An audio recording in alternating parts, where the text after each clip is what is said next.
Selamat pagi, salam sejahtera untuk kita semua. Di sini saya akan mempresentasikan pada pengantar bisnis, yaitu pada bab 13, pengelolaan keuangan. Nama Koranesa NPM 2240403006. Konsep-konsep dasar keuangan.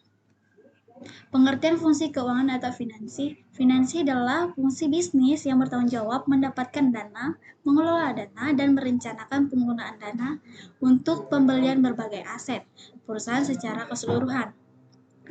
Manajer keuangan akan melakukan kegiatan sebagai berikut.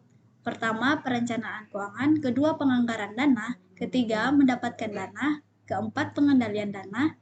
Kelima, mengumpulkan dana. Keenam, pemeriksaan. Ketujuh, pengelolaan pajak. Dan yang kedelapan adalah memberi nasihat atau saran kepada manajemen puncak mengenai masalah-masalah keuangan. Tugas pokok manajer keuangan. Secara sederhana dapat dikatakan bahwa manajer keuangan harus mengambil 3 keputusan penting, yaitu tentang 1.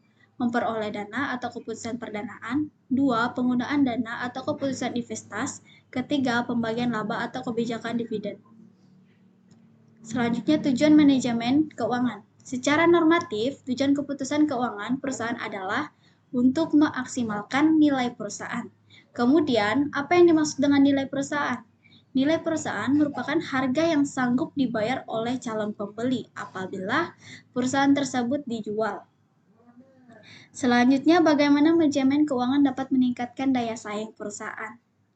1. Misalnya, di bidang pemasaran, manajemen harus dapat menciptakan produk-produk baru sesuai dengan selera konsumen. Kedua, di bidang keuangan, manajer keuangan dapat menciptakan keunggulan dengan mencari dana yang termurah dan menggunakan secara produktif. Selanjutnya, nilai waktu dan badan keuangan.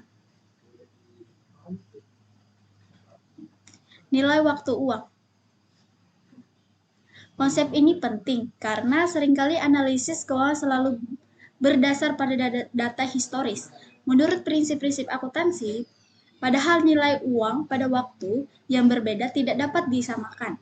Sebagai contoh, rupiah saat ini apabila dibandingkan dengan rupiah beberapa tahun yang lalu akan mengalami penurunan nilai dahulu. Sekitar tahun 1980 memiliki uang sebesar 1 juta sudah dianggap sangat banyak bagi masyarakat. Namun pada tahun 1999 sudah dianggap jumlah yang medium. Penilaian ini juga memperhatikan adanya inflasi yang terjadi selama rentang waktu yang terjadi dan depresiasi rupiah terhadap dolar pada pertengahan tahun 1997. Secara umum, dapat dikatakan bahwa uang saat ini selalu lebih berharga daripada nanti. Selanjutnya, lingkungan keuangan. Berikut ini akan dibahas mengenai pasar finansial dan lembaga keuangan yang ada di Indonesia. Yang pertama, pasar finansial. Pasar finansial ini merupakan pertemuan antara permintaan dan penawaran terhadap aktiva finansial atau sering disebut dengan sekuritas. Aktiva finansial atau sekuritas ini memiliki nilai pasar karena dapat menunjukkan klaim atas aktiva real perusahaan. Contoh sekuritas adalah saham, obligasi, utang bank, kewajiban sewa guna, dan lain-lain. Kemudian, mengapa sekuritas itu ada? Hal ini dikarenakan dana atau giro dan tabungan termasuk deposito berjangka. Berbeda dengan rencana investasi yang ada. Perbedaan inilah mendorong timbulnya pasar finansial, yaitu bertujuan untuk mengalokasikan dana dari pihak yang berlebih dananya secara efisien kepada pihak yang memerlukan. Pihak yang melakukan investasi aktiva real yang melebihi tabungannya. Selanjutnya, lembaga keuangan. Keberadaan lembaga keuangan dimaksudkan agar proses alokasi atas berjalan lebih efisien. Menurut dari data Bank Indonesia, lembaga keuangan yang ada dalam sistem keuangan Indonesia adalah sebagai berikut. Yang pertama itu sistem moneter, di mana sistem moneter ini ada dua, yaitu otoritas moneter atau bank sentral. Kedua, bank pencipta uang giral atau bank umum. Yang kedua yaitu di luar sistem moneter, di mana di luar sistem moneter ini ada 5. Yang pertama, bank pengkreditan rakyat. Yang kedua, lembaga pembiayaan atau modal ventura, sewa guna, ajak piutang, kartu kredit, dan lain-lain. Ketiga, perusahaan asuransi atau sosial kerugian, konsultan aktuaria, broker asuransi, dan lain-lain. Dan yang keempat, dana pensiun atau pemberian kerja dan lembaga keuangan. Dan yang kelima, lembaga di bidang pasar modal atau Bursa Efek Jakarta, Bursa Efek Surabaya, reksadana, perusahaan efek, pialang, dan lain-lain. Kebijakan keuangan perusahaan.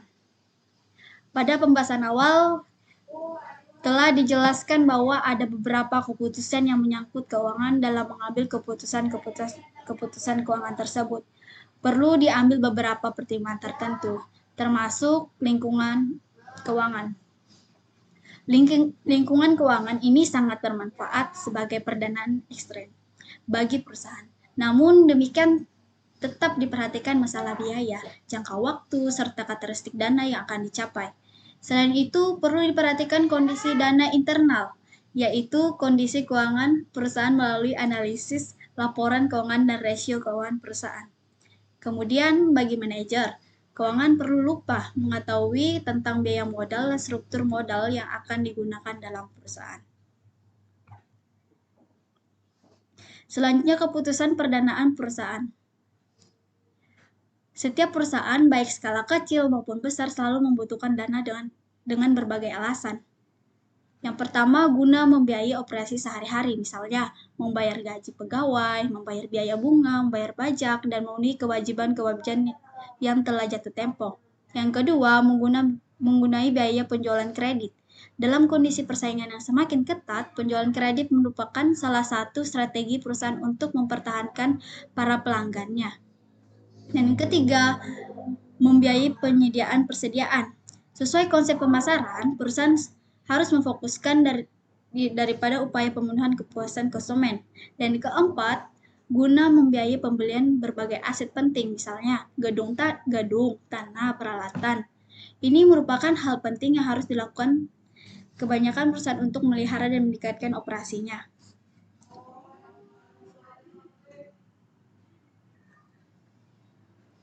Selanjutnya, alternatif sumber dana.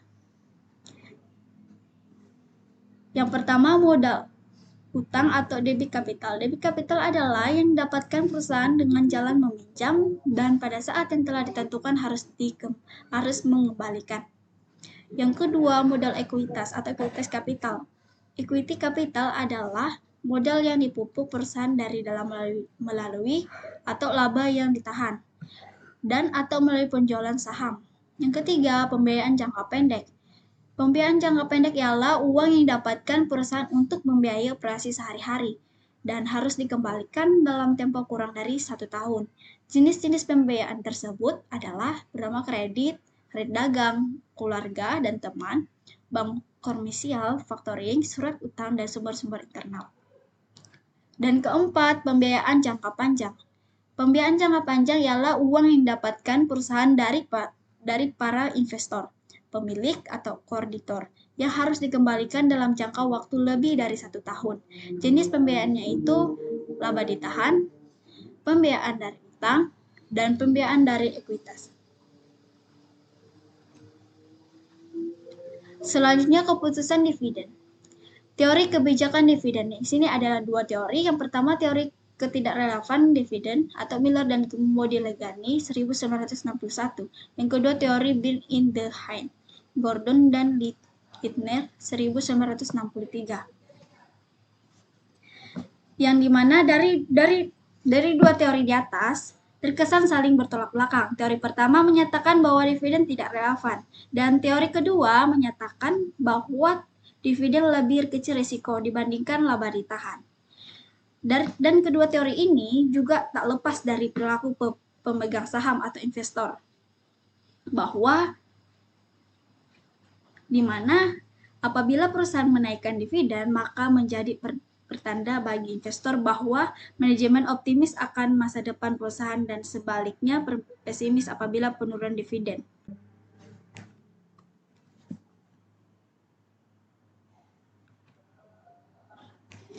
Selanjutnya, dana yang bisa dibagi sebagai dividen. Secara teori, dana yang dibagikan secara dividen adalah sebagai berikut.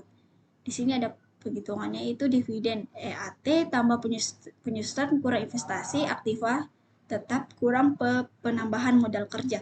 Jadi, dividen merupakan kelebihan dana yang diperoleh dari operasi perusahaan atau dan penyusutan atas investasi yang digunakan untuk masa datang atau aktiva tetap dan modal kerja. Selanjutnya, menentukan kebijakan dividen. Sebagai contoh, bila ada investasi pemerintah dalam hal ini, BAPEPAM, bila dalam prospektus perusahaan mencantumkan 30% dari laba akan dibagikan sebagai dividen, maka BAPEPAM akan meningkatkan perusahaan untuk tetap sesuai dengan apa yang dijanjikan dalam prospektus, padahal perusahaan memiliki rencana lain. Selanjutnya, pembayaran dividen dalam bentuk saham dan pemecahan saham. Di sini ada dua, yaitu dividen saham. Dividen saham adalah dividen yang dibayarkan dalam bentuk tambahan saham, bukan dalam bentuk kas atau uang tunai. Kedua, pemecahan saham atau stock split. Pemecahan saham adalah tindakan perusahaan untuk menaikkan jumlah saham yang beredar. Selanjutnya, analisis keuangan perusahaan. Pihak manajemen keuangan dalam menetapkan kebijakan keuangan membutuhkan adanya informasi akurat, baik informasi internal maupun informasi eksternal. Informasi keuangan yang dimaksud yaitu yang pertama perencanaan finansial, kedua peramalan kebutuhan finansial, ketiga mengembangkan anggaran, keempat penetapan sistem pengendalian finansial. Yang pertama, perencanaan finansial. Perencanaan finansial adalah analisis yang menyeluruh, baik jangka pendek maupun jangka panjang, mengenai aliran uang dari dan ke perusahaan. Perusahaan finansial meliputi 3 langkah. Ada peramalan kebutuhan dana baik jangka pendek maupun jangka panjang, membuat anggaran untuk memenuhi kebutuhan dana, menetapkan sistem pengendalian finansial guna menjamin bahwa rencana telah dilaksanakan. Yang kedua, peramalan kebutuhan finansial. Peramalan kebutuhan finansial adalah prediksi aliran kas masuk dan kas keluar pada periode waktu tertentu. Next. Ketiga, mengembangkan anggaran. Di mana mengembangkan anggaran ini adalah rencana finansial sebagai pedoman pengalokasian sumber daya keuangan berdasarkan perkiraan pendapatan. Pada umumnya, perusahaan memiliki berbagai jenis anggaran. Pertama, anggaran operasi, kedua, anggaran kapital, ketiga, anggaran kas, dan keempat, anggaran pokok. Keempat, penetapan sistem pengadilan finansial. Penetapan sistem pengadilan finansial adalah proses yang digunakan secara periodik untuk membandingkan realisasi penerimaan biaya-biaya dan pengeluaran-pengeluaran dengan proyeksi. Pengendalian penggunaan untuk mengetahui bagian-bagian mana yang mengalami penyimpangan, penyebabnya apa, dan bagaimana mengatasinya. Terima kasih. Demikian presentasi saya, kurang dan lebihnya saya mohon maafkan.